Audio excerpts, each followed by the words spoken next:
Les erreurs fréquentes, le prorata temporis dans l'amortissement dégressif. Commençons par un rappel sur le prorata temporis. Un amortissement représente une perte de valeur progressive et planifiée d'une immobilisation. Cette perte de valeur, elle est donc programmée dès le départ dans un plan d'amortissement, plan qui est mentionné dans les annexes des états financiers. Dans le cas de l'amortissement linéaire et dégressif, il faut tenir compte de l'éventualité d'une première ou d'une dernière année non complète. Alors dans le cas de l'amortissement linéaire, si la première année n'est pas complète, nécessairement la dernière année doit être complétée.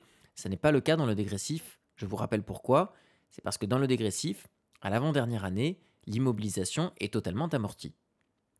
Alors la règle, c'est que l'amortissement dégressif commence le premier jour du mois de la date d'acquisition.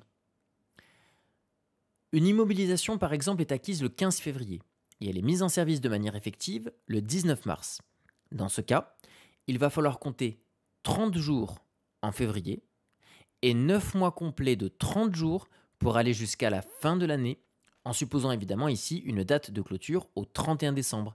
Le prorata s'exprime donc de la manière suivante, ce sera 11 douzièmes, ce qui veut dire que pour calculer l'annuité dégressive, on prendra la base amortissable, on multipliera d'abord par le taux, donc 1 sur le nombre d'années restantes, multiplié par le coefficient dégressif, et multiplié par le prorata temporis, donc dans mon exemple, 11 douzièmes. Une manière de s'en souvenir, c'est que dans le cadre de l'amortissement linéaire, il faut compter le nombre de jours exact. On aura donc tendance à diviser par 360, c'est-à-dire le nombre de jours dans un exercice comptable, alors que dans le cadre de l'amortissement dégressif, on prendra l'habitude de diviser par 12 puisqu'on comptera forcément en nombre de mois complet.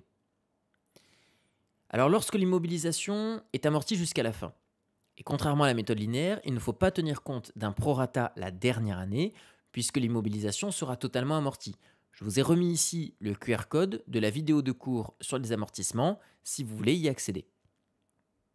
Enfin, lorsque l'immobilisation est cédée, avant d'être totalement amortie, il ne faudra pas oublier de tenir compte d'un prorata temporis lors de l'année de cession, que ce soit du linéaire ou du dégressif, parce que là, la question n'est pas de savoir si l'on va au bout du plan d'amortissement, mais précisément de savoir quelle est la durée qui s'écoule entre le premier jour de l'exercice comptable et le jour de la cession, dans le cas encore une fois d'une immobilisation non totalement amortie. Exemple, si une immobilisation est cédée le 18 avril, il faut penser à l'amortir du 1er janvier au 17 avril inclus.